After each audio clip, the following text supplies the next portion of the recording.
All right. Thank you very much, Sarah, for the introduction. Very good morning to everybody. It's a great honor to be here. I'd like to thank first the organizer, especially Michael Leach, for inviting me. It's a great honor, Michael, to be here. Also, Sarah, both Sarah, that have been helping me a lot with the arrangement. I'm glad that now I'm sharing the stage with Professor Don Rothwell and also Professor Don Anton. It's a great honor to be with them. I'm asked to present something about the historical survey of Indonesia's maritime boundary agreements. First of all, I'd like to also mention that I graduated from UNSW in Sydney and also Wollongong, so I've been learning law of the sea. Even though I'm not a lawyer, I have to admit I'm a technical person. I'm an engineer, actually, a surveyor. So I have to warn you that I will present to you probably a little more technical than what Professor Rothwell already presented. I'll start with an illustration, a story in 2011. This is Strait of Malacca, where one day on 7 April 2011, there was an Indonesian patrolling vessel over there, and there were 2 Malaysian flag fishing vessels, and the Indonesian patrolling officers were sure that the 2 vessels were within Indonesian waters. That's why the 2 vessels were captured, and then they were about to be taken to this port, Belawan port. But what happens is that the 3 helicopters of Malaysia came to stop them, to demand that the 2 vessels be released, because according to the Malaysian officers, that the 2 vessels were within Malaysian waters. But interestingly, the Indonesian officers were sure about what he or they were doing, and then the 2 vessels were taken to the Port Belawan. And then these helicopters went back to their base. I'll stop the story here, so we'll get back to this story later on, what happens actually. I mean, how it relates to the law of the sea and maritime boundaries. So this is what I'm going to present today. Let me begin with Indonesia and the law of the sea. Back in 1945, when Indonesia got its independence from the Dutch, the territorial sea that Indonesia secured was only 3 nautical miles measured from each island. So if you imagine the Indonesia, there are international waters in between Indonesian islands, actually. So Indonesia then proposed to the international community to secure the waters between the islands, and it was actually taken to the international stage when Indonesia was really active in fighting for the law of the sea convention that we have today, that recognizes what we call the principles of archipelagic states and also EZ and so on and so forth.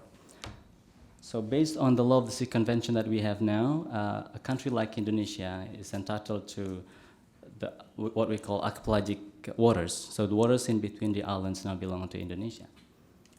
So if you allow me to visualize what Professor Don Rothwell already mentioned, this is what a country or a coastal state is entitled to based on the law of the sea convention.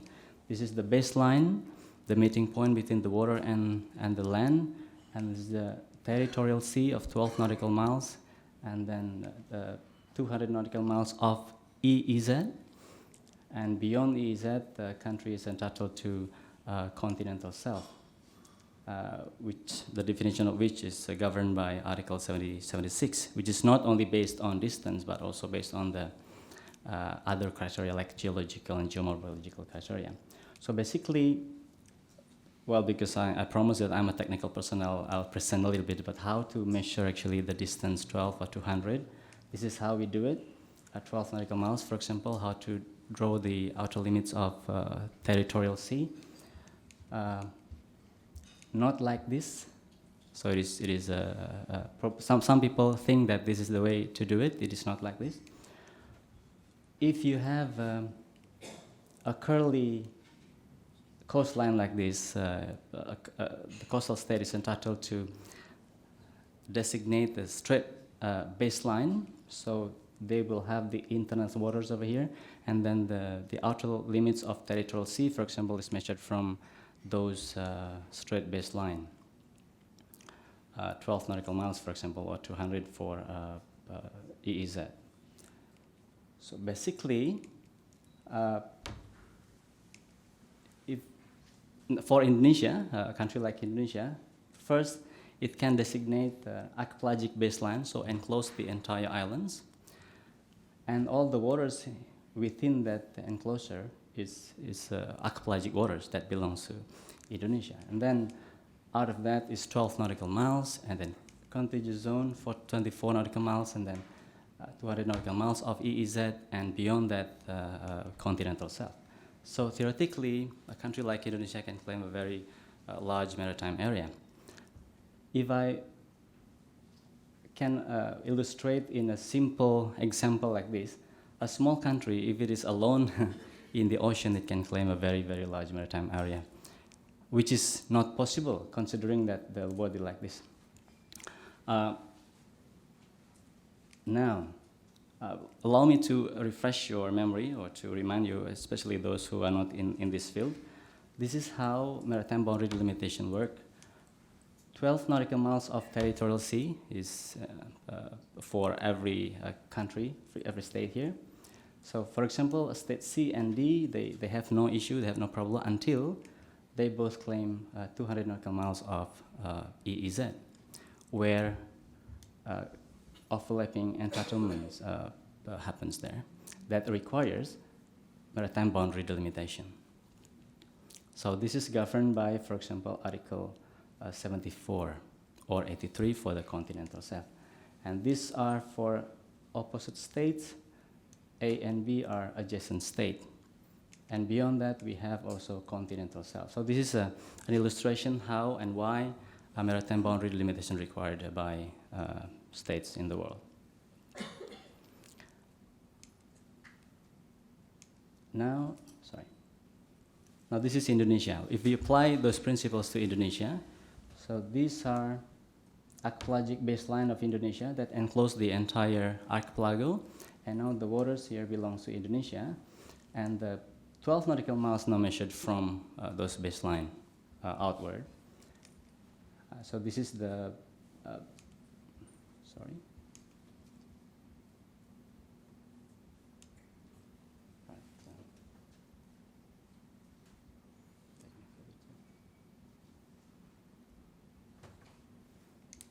Okay, so those are the boundary lines that Indonesia designated or delimited with its neighbors. If you see over here, for example,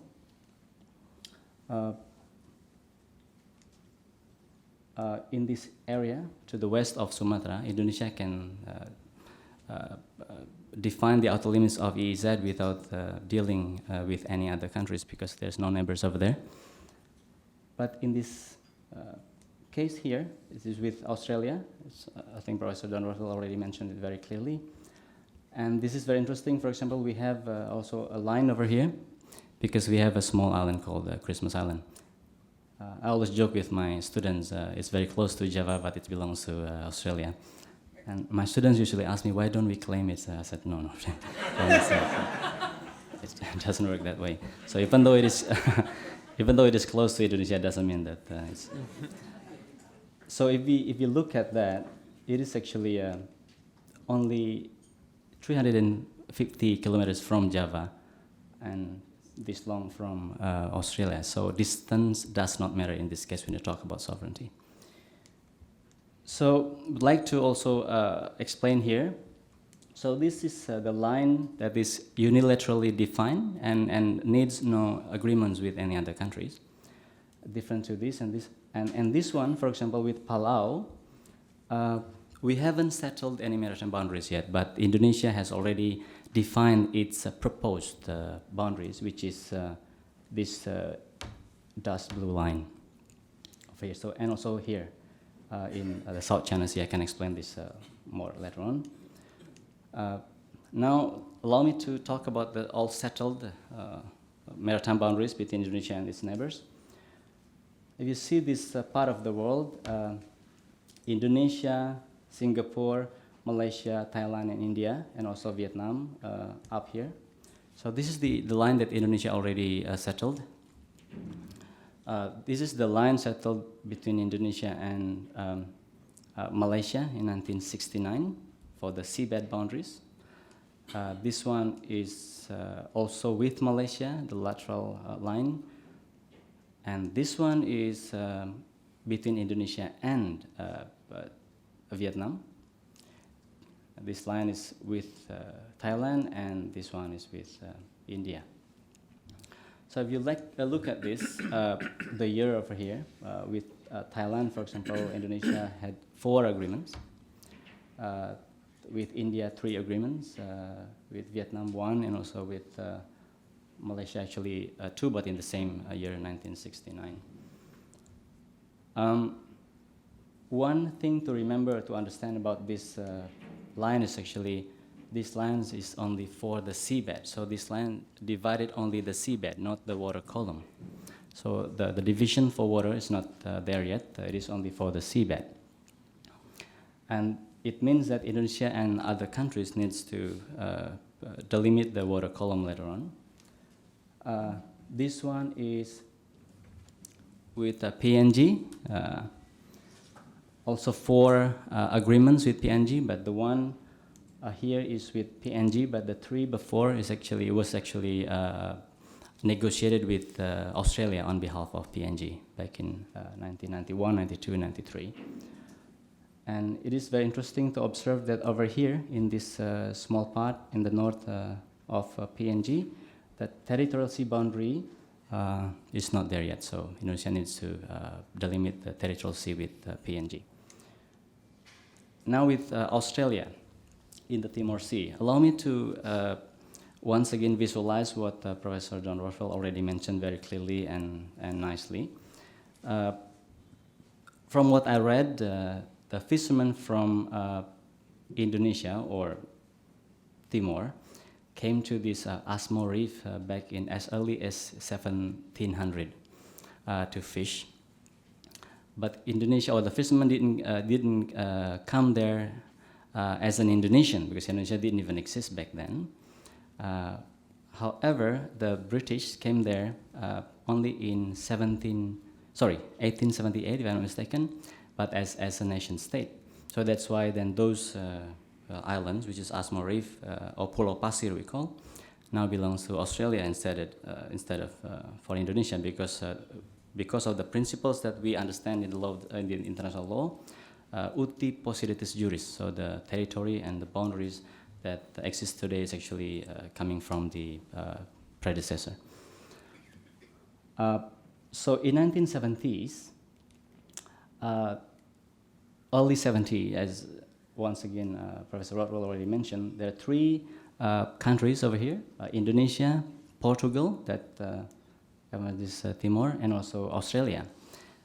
Because Portugal did not want to take part in the delimitation, that's why the delimitation was only the business or issue between Indonesia and Australia only. That's why the line that is settled is like this. So this is the western segment, the eastern segment. So this line is missing because this Portugal part did not take part to that delimitation. And that is what we then call the Timor Gap.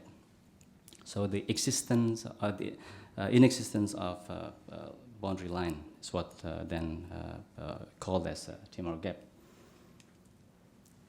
Now this one in 1974, once again already mentioned by Professor Rothwell, because Indonesia already came here even before the existence of Indonesia and Australia as a country. So the right of fishing by the traditional fishermen from Indonesia is still recognized within this box. That's why you call it the MOU box in 1974. So within the box, the fishermen from Indonesia are still allowed to fish. this is what happens in, well, the word that I use is integration. This is how I was taught when I was in primary school. We have Ambassador Guterres here, so you might not agree with the term that I use, but we can always discuss about this, Ambassador.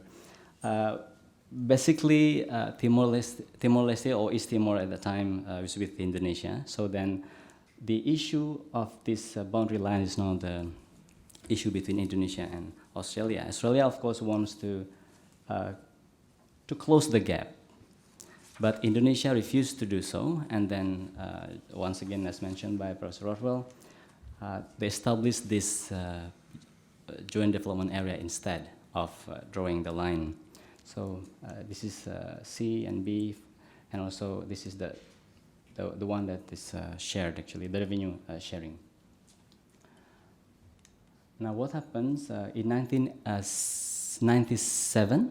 So once again, if you allow me to repeat, so this line, the blue line, is actually for the seabed only, not for the water column, because it was settled in 1970s, and EEZ was not there yet. So once the Law of the Sea Convention of 1982 was ratified, and then both of these countries are entitled to EEZ, so it means now they need to delimit or divide the waters.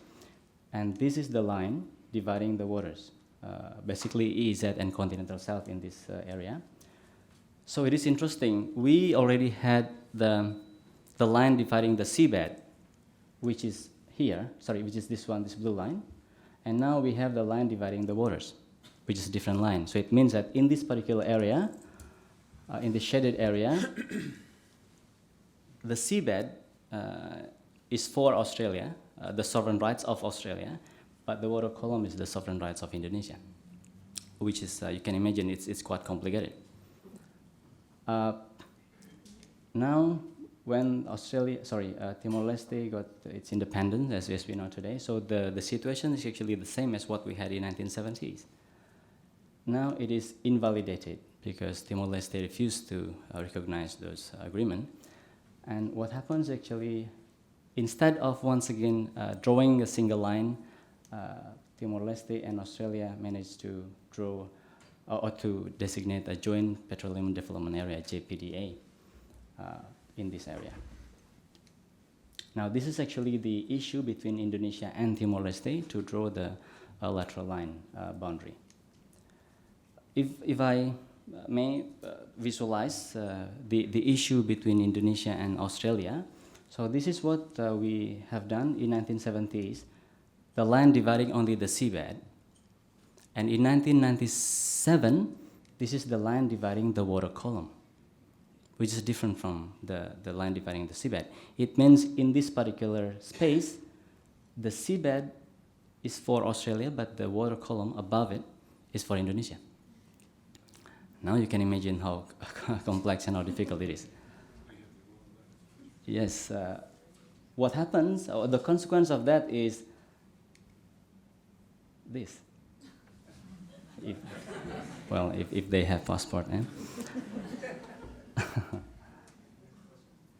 This is obvious, the oil and gas, but what people might not understand that much is this, the sea cucumber is for Australia. Why? Because it is called a sedentary species, so an organism that during their harvestable stage, their life is attached or below the seabed and subsoil. So can you imagine Indonesian fishermen, because they understand that they can fish over there, but if they catch or accidentally catch a sea cucumber, it is a violation to the international law. And they haven't even attended Professor Rothwell's lecture, so I think it can generate quite an issue. Now, the next one is between Indonesia and the Philippines. It is quite unique because both of them are archipelagic states with archipelagic baseline like this, enclosing the entire archipelago. So after 20 years of negotiation, these two archipelagic states managed to settle their maritime boundaries in only 2014, May 2014. if you allow me to explain a little bit about the technique. So this is only for the EEZ, not the seabed. It's quite interesting how Indonesia and other countries usually do it. Either they settle only the seabed, not the EEZ, or only the EEZ, not the seabed. Now this is Indonesia and the Philippines. So this is the strict equidistance line, if we really draw the strict equidistance line between the two countries. First using the baseline, and the second one is using the normal baseline or the coastline. So you see this one is using the baseline. You can see the difference between these two lines. So this blue line is actually the one that is agreed now, and this is the theoretical equidistance line. So you can see the difference over there. But in this case, based on my research, our research, it is still considered as equitable solution because of the offset. Okay, the next one is with Singapore. Tiny countries, it is short maritime boundaries. 1973, we settled this line from point 1 to point 6. After a long silence, we managed to continue to the western segment, 2009, and then continue in 2014 for this one, only in September 2014. So if you look at this, it's relatively short maritime boundaries, but settled in 41 years, 73 and 2014 for the last segments. That's why when one of our ministers promised to settle all the pending maritime boundaries in 5 years, I said, oh well, it's very optimistic. I said, I'm not a pessimist, but I just said good luck with that. So these are maritime boundaries with Singapore. Now what we have to settle is actually this line, or this point over here, which is a tri-junction point. It has to involve not only Singapore, but also Malaysia over here, because this will be the starting point for Indonesia and Malaysia to draw the line, and also over here, up to here, where over here is quite complicated because there's a federal branca over there that belongs to Singapore and so on and so forth. There's a settled maritime boundaries. Now we have the pending maritime boundaries. Now I can come back to the slide that I showed you for the first time. So this is actually the line that already settled by Indonesia and Malaysia in 1969, but only dividing the seabed. Now for the water column, Indonesia wants the line to be there. Indonesia wants the line to be there. It's a different line basically. I think one of the reasons is why Indonesia wants that. First, because it is considered as equitable. Second, because we have done it with Australia, when we have a different line dividing the waters and the continental shelf. But Malaysia, on the other hand, wants the line to be there, the same line as the line dividing the seabed. It means that because it hasn't been settled, these vertical areas are claimed by both. Both wants those waters to be part of their jurisdiction, or sovereign rights in this case, because it is not territory, but sovereign rights or jurisdiction, because it is EEZ. That is why Indonesia sent the patrolling officers over there. And that is why also Malaysian fishermen went there to fish, because they think, or at least they claim those waters. And now you know the rest of the story. We understand now why the helicopters came and stopped them. And we also understand why the Indonesian officer insists to bring these two vessels to the port of Belawan. And you can imagine what happens in Indonesian newspapers the next day, TVs and interviews, and so it's right. So if we, once again, I visualize it in a tri-dimension kind of visualization. This is what Indonesia and Malaysia agreed in 1969, and this is what Indonesia wants as the borderline for the waters. This is what Malaysia wants. So this is basically what happens. Because no agreement yet, so it means that in those areas are claimed by both. That is why anytime there's a fisherman of Malaysia came there and Malaysia would say that it is wrong and you come to our water, or vice versa. And it will be very interesting if the two patrolling officers meet there. They'll just probably copy the the sentence, you come to our water and you're the one coming to our water, or things like that. Well, this sounds like a joke, but it happens actually back in 2010 when Indonesia captured 7 of Malaysia's fishermen, but then 3 of Indonesian officers were captured by Malaysian officers. So it's in 2010 in close to a Strait of Singapore. Now the question is, how will we settle this issue? In my personal opinion, based on the jurisprudence and the similar case that I studied, it will be hard to imagine that Malaysia would accept 100% what Indonesia proposed, and vice versa. So one possibility will be a negotiated line over there, in between that one. Either it's closer to Indonesia or closer to Malaysia, depends on the negotiation. Or, okay, now allow me to present to you my wild imagination as a technical person, not as a lawyer, about this. How about this? Don't worry about it. But it will be very interesting for us as a technical person to see that you can fish up to a certain depth, and then, forget about that. So here, basically, what the possibility is that the negotiated line between Indonesia and Malaysia for there, just like this is one of the theoretical possibility. Now, South China Sea, probably some of you are interested in. I'm not going to solve this problem now, but I would like to present to you briefly how Indonesia is actually involved, in the issue of the South China Sea. So this is what Indonesia already settled, if you remember, with Malaysia, and with Vietnam. Already settled in 1969 and 2003. No protest, no problem with China. But if you look at what happens before, what exists before is actually 9 dust line over here. Chinese claim, because Chinese already issued that claim back in 1947, even though the coordinates is not very accurate, but this is actually the line that I plot based on the official map that's submitted by the Chinese to the United Nations in 2009 when they respond to the submission of continental shelf by Malaysia and Vietnam.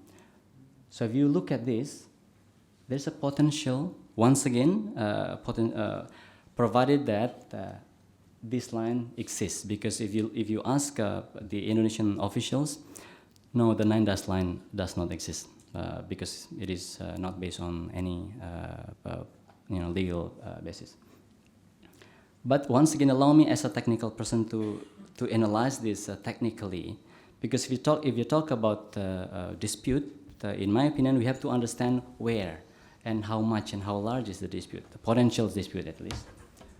So if you continue the line, certainly there is no provision, or you don't really have to continue the line, because the line is actually officially dust line. So you will be able to see here the possibility. Now, because Indonesia also claim, but once again, this blue line is only for the seabed, not for the water column, and this is for the water column, what Indonesia wants. So it is quite interesting to see how Indonesia almost always wants a different line for the water column and for the seabed. It is not against the law, but when you talk about practicality, certainly it will generate an issue, because the arguments of Indonesia is that the seabed and water column, or EEZ, are 2 different regimes. It is governed by different provision on the law of the sea convention. So it doesn't have to be, or they don't have to be, a single line. So if we talk about this, because this is what Indonesia claim now, not yet agreed with either Vietnam or Malaysia, it means that the possibility of overlapping and claim is even larger. But the issue is now, is it really, do we need to do something about it? Or because if you talk, once again, if you ask Indonesia, Indonesia does not recognize the 9-dash line. Now, let us go to the Timor-Leste. Do I still have time? Yes. Another 15 minutes. So this is, if you look at the quote from Prime Minister Mari Al-Khairi back in 2004, especially maritime boundary between Timor-Leste and Australia is termed as a matter of life or death, because it is very important for Timor-Leste. And also, President San Agus Mau, the then president, also mentioned a similar statement, how important it is for Timor-Leste to have settled maritime boundaries, in this case with Australia. The recent development I would like to also share with you, now between Indonesia and Timor-Leste. First, 26th of August 2015, our president, Pak Joko Widodo, and also the Prime Minister, Rui Maria de Araujo, met and managed to produce a joint communique that basically they both agree that we have to speed up, we have to start this negotiation for maritime boundary delimitation. That then followed by the first consultation meeting, informal consultation meeting in Dili, 18 September 2015. Basically, and the second one is 29 to 30 October 2015, the second consultation meeting. And the third was actually scheduled last January, but I'm not really sure. I don't really know that whether or not it was done. But to my understanding, it was not done. But the first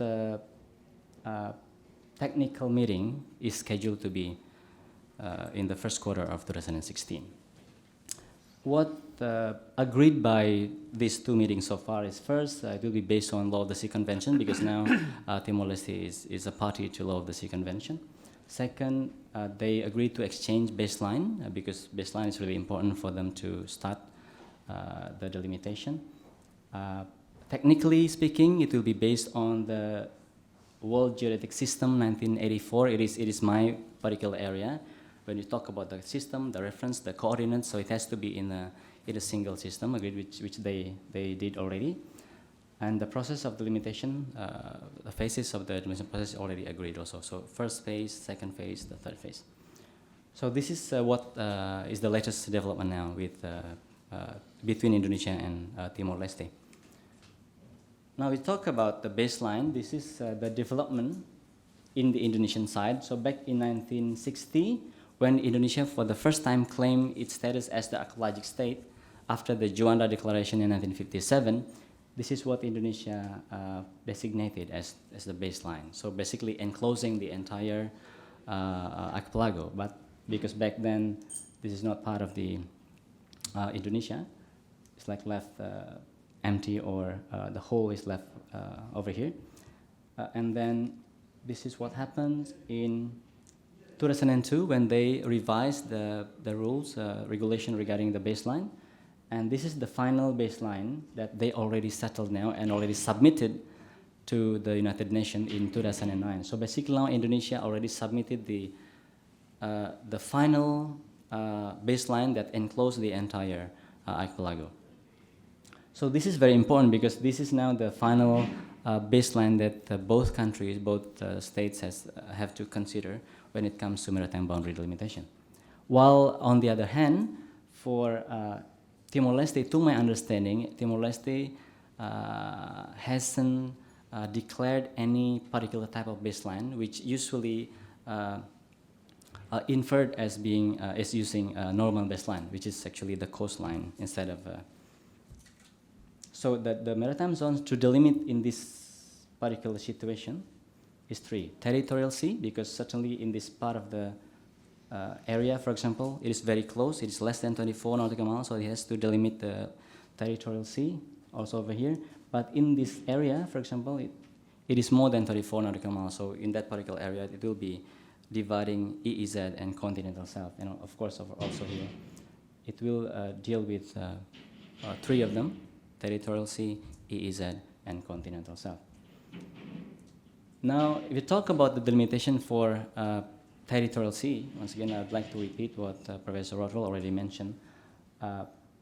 Article 15 governs that blah, blah, blah, but basically the mention of term median line or equidistant.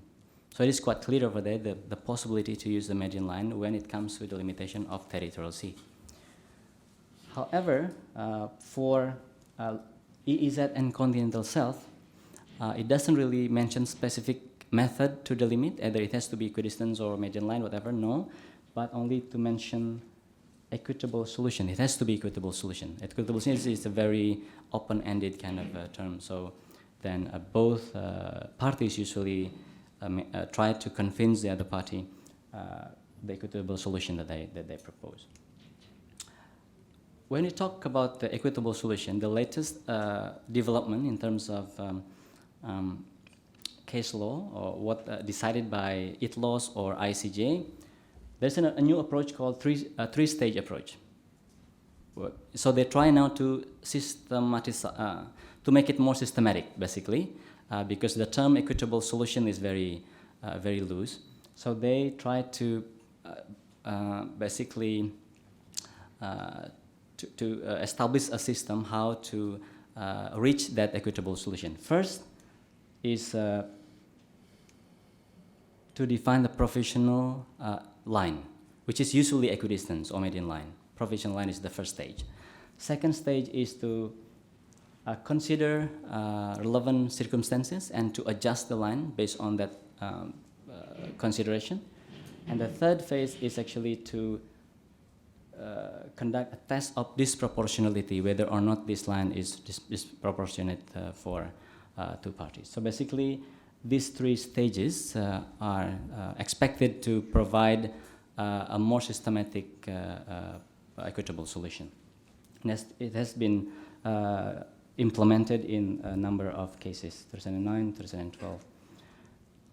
So when you talk about Indonesia and Timor-Leste, this is the issue that we face here. First, Indonesia and Timor-Leste have yet to settle the fully land boundaries, because basically the maritime boundaries line is actually the continuation of the land boundaries, or the terminal point of the land boundary is the starting point of the maritime boundaries. And it is quite interesting to observe that we already settled 98, which is very good, Ambassador, because I remember back then it's always 95, 96, and the numbers there, but now they have 98%. The second issue is how urgent it was. But after the joint communique, and we now understand that both countries, both states, view that this is an urgent matter for for delimitation. So I think because back then honestly, for me as a researcher, I was not really sure whether Indonesia and Timor-Leste is in the same boat, in the same stage to see the urgency of the delimitation. Now I think it is quite urgent. And the third also. Now allow me to visualize our analysis about these maritime boundaries. So these are the Okusi, the enclave of Timor-Leste within Indonesian, geographically within Indonesian territory. So it means there will be a line over here between Indonesia and Okusi, and Okusi and Indonesia over here. And this line is actually between Okusi and this part of Indonesia. So this this yellow dashed line is a median line by using normal baseline of both Indonesia and Timor-Leste. Normal baseline means the coastline. But if we go back a while, we know that Indonesia is an archipelagic state, which is entitled to designate archipelagic baselines. It means that it is possible for Indonesia to propose that the delimitation line should be measured not from the coastline of Indonesia, but from the archipelagic baseline, which then generate this new possibility. Now, this one, if you look at the jurisprudence and also case laws or state practice, it is quite common to consider the length of relevant coastline is actually the factor that is considered in maritime boundary delimitation. So it means that in this case, this is the length of Timor-Leste's coastline, but in Indonesian side, it is longer somehow. So it means that it is acceptable somehow to, to have a line closer to Timor-Leste. I mean, it depends on the negotiation and depends on how you see it. But this is one possibility. Once again, we can always discuss about this for the line.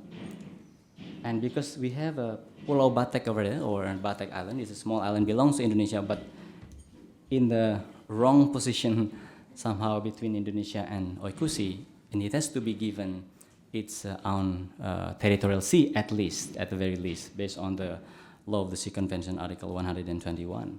So if it is given a 12 nautical mile, it will be like that.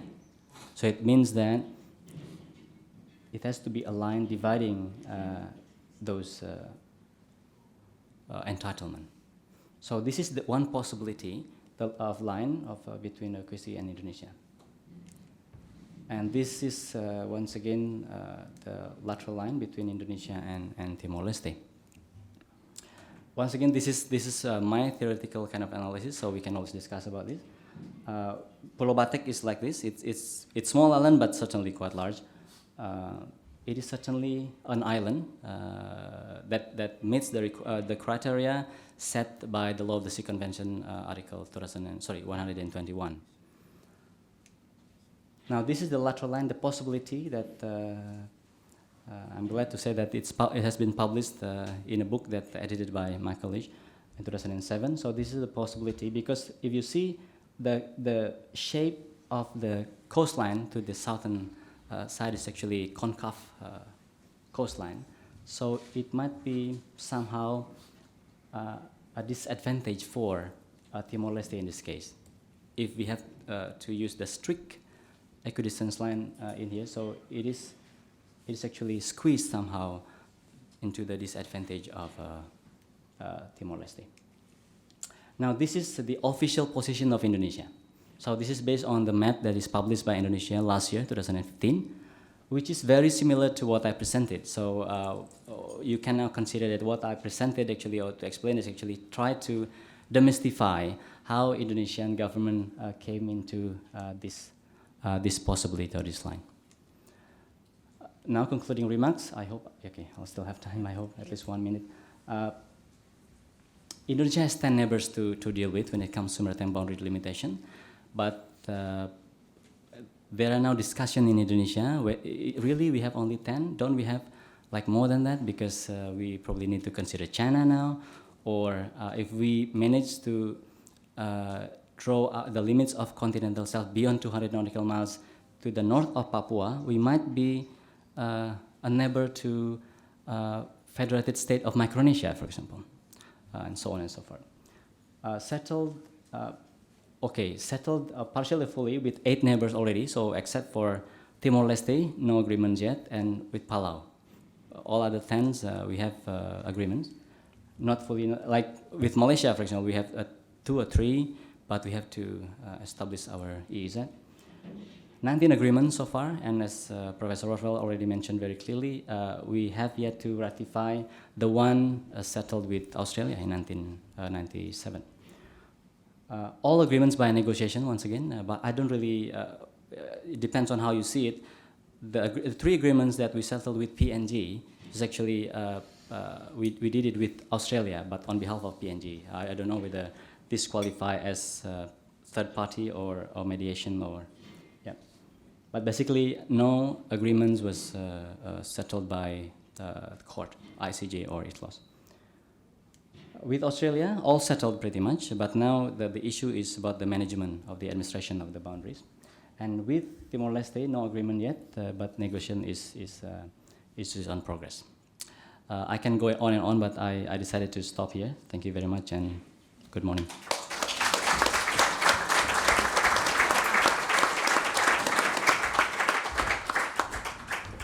Thank you, Andy. Now, there's a lot there. Has anybody got any questions? Might stand up so I can see. There's one over here, Sarah.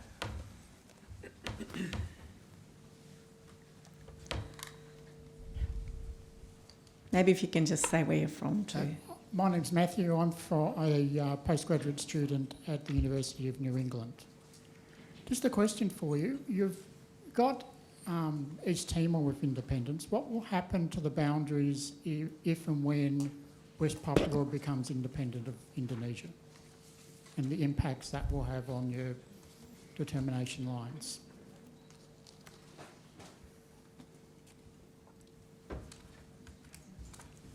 Oh, wow, okay. I still try to comprehend. This is not the type of question that I would expect, honestly. But yeah, we can certainly discuss about. We are talking about the theoretical situation over here. But allow me to say a little bit how I understand the issue before I talk about the maritime boundaries. East Timor was with Portugal before, and the rest of Indonesia was with the Dutch. So by law, if you talk about international law, uti possidetis juris, East Timor was never meant to be for Indonesia. We have to be clear about that. So the independence of East Timor, in my opinion, or TimorLeste, is the best way. Is the way to go. But in the case of West Papua, if you talk about the colonialism, it was always been part of the Dutch. So there is no, in my opinion, in the legal perspective, there will be the same case with East Timor. But anyway, let's talk about the possibility. If one area or one territory got independence because of whatever reason, the boundary that is now dividing two administrative area, or for example now it is a province, right? So the boundary that is divided the province of West Papua and other province in Indonesia will become an international boundary. That is basically the principles. Now the question is whether or not West Papua already settled, I mean the province of West Papua and Papua already settled boundaries with other provinces in Indonesia. It is a different question. If not, and then the issue will be much more complicated. Thank you. Thank you. Mike, and another one there. We go back to your slide of the south coast of Timor, All right. Andy. Just to frame my question. Let's see. Yeah, This that one. Yeah, just as a specialist, Andy, to get your comments here. The western lateral boundary there. Which is this one? Yes. Yeah. Yes. Can you clarify that? That is actually outside the JPDA area, isn't it? It's to the west of it, a little bit. Okay. And then the eastern, or maybe I'm wrong. As for the eastern boundary there, that's obviously not settled, is it? I mean, that's a subject to negotiation. That's a projection, if you like. Yes. Can you talk, because that one's quite relevant to some issues around potential revenue outcomes in the future, Right. depending on certain hypothetical circumstances, what the principles would be for the determination of that eastern lateral line. This one, Remy, right? Yeah. Okay.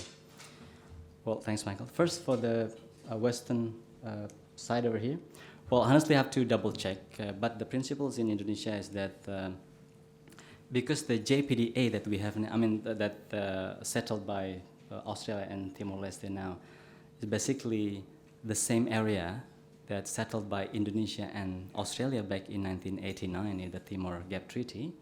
So, in my opinion, it will be very easy for Indonesia to accept that because Indonesia already part of that same arrangement, even with a different party.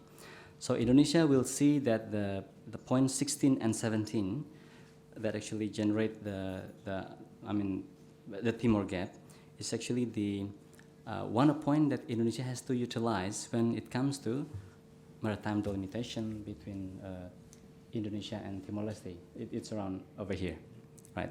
But once again, I need to double check whether, because this is not a super accurate map that we can use, but we really need to see the coordinates of it and then compare. That's first. Second, the map generated in 1989 for the Timor Gap Treaty, for the JDA, did not use the same reference or geodetic system that we have now, so it has to be somehow converted. And this conversion can generate issue also in terms of accuracy. So this might be the issue actually, but in principle, legally speaking, it has to be the same point. Second, for this one, it is basically based on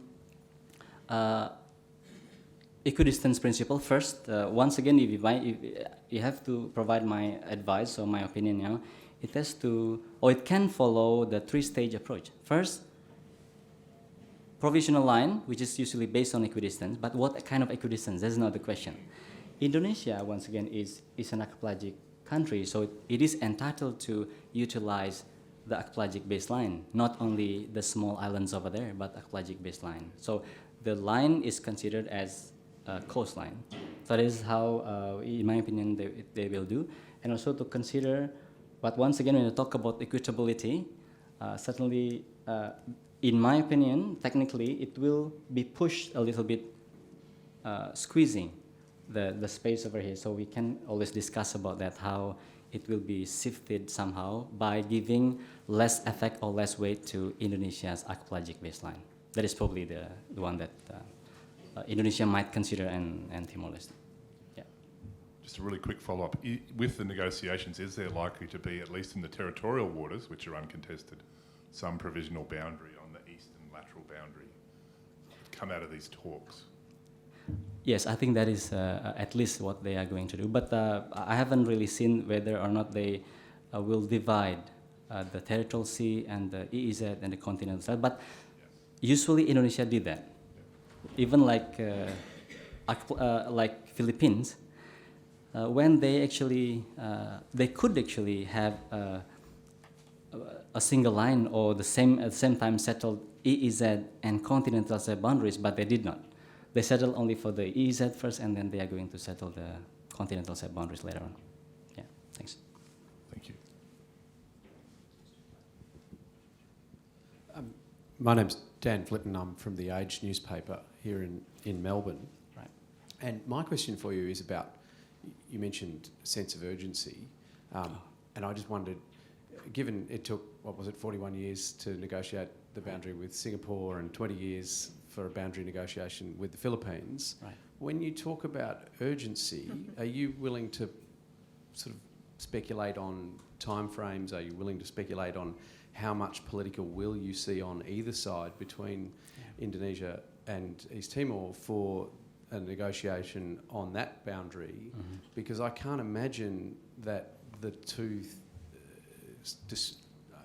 I'll use the term disputes, but the negotiations between the Timorese and Australia and the Timorese and Indonesia are entirely separate. They seem that you can, you're putting a lot of resources into negotiating one, it comes at the expense of negotiating the other. So what's your sense of urgency around it? All right. Thank you very much for the question. When I talk about urgency, before, this is how I saw it. Indonesia and Timor-Leste, they both have their own issue apart from this maritime boundaries negotiation. For example, for Timor-Leste, we certainly understand, Indonesia at least from our perspective, that they have issues of education, all other basic issues that they have, and so we think, and I think personally, they might want to focus on that particular issue first before coming into this. But now the story, in my opinion, is different, especially after the meeting of our president and the prime minister of Timor-Leste. It seems to me that they both see the issue equally, as this is really something that Indonesia and Timor-Leste need to settle. In terms of time, honestly, I cannot speculate. Once again, one segment of the boundaries between Indonesia and Singapore, for example, the eastern segment, it was negotiated only for 5 years. When I talk about 40 years, it is from the first and then the last.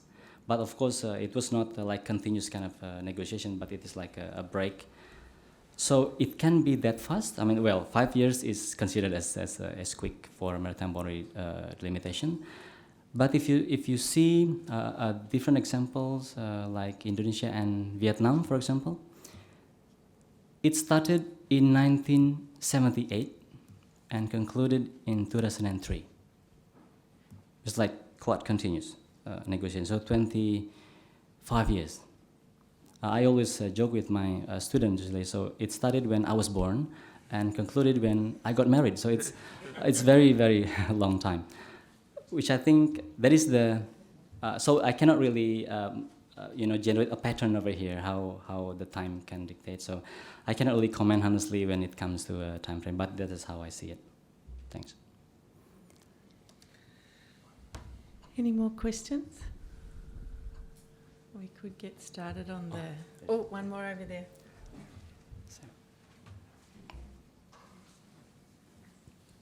Thanks for your presentation, and hopefully I've followed it well. My question is, obviously the seabed boundary between Australia and Indonesia is, it seems to me to be extremely advantageous to Australia. I mean, it's very far from a median line, which I understand you've said that's not the principle in which it was negotiated in 1972, was it? I just wonder, is there any section of the Indonesian politics which, and I apologise if I've missed this, which is seeking to push that back somewhat? Because it seems to be something that would be, you would think, a legitimate claim for a country like Indonesia with, 230, 240 million people, as obviously needs resources for its development. Seems to be extremely distasteful thing that Australia settled what is a very advantageous boundary for itself against Indonesia. Thank you very much, Sam. I try not to touch any politics here to answer your question. I'm a technical person. Allow me to thank you for, I think, a quite nice comment, at least seen by, from the Indonesian perspective. I have a similar question from my students usually, very similar question. This is my answer. First, when we negotiated or agreed the boundaries back in 1970s, we did not use the current Law of the Sea Convention, because the Law of the Sea Convention only settled or agreed or signed in 1982. So it means that the law that we used back then was the law that applied back then, which is the 1958 Continental Shelf Convention. So in that particular convention, the definition of the continental shelf does not involve distance. So, for example, the entitlement of continental shelf of a coastal state, if I may present to you in a simple language, is up to the depth of 200 or to a point that is exploitable. So if you see, not very steep kind of coast, so it can be very far from land because it is based on the depth criteria. If the coast is very steep, you can have just a little chunk of continental shelf. But the second sentence, I think, this makes it even more complicated, or to a point that this coastal state can still exploit. So it depends on the ability or the technology that you have. So you can claim or you can have further continental shelf. That for second, one of the principle that is used back then is natural prolongation. Basically, in a simple language, up to a point there is the deepest point between the two countries.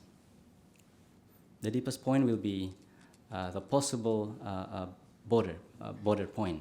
So it means that it depends on the shape of the geomorphology of the seabed.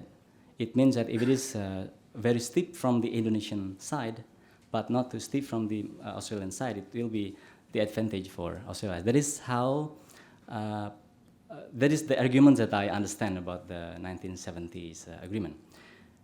But as you asked, you're very right about there are parties in Indonesia, or that question this and ask our government to renegotiate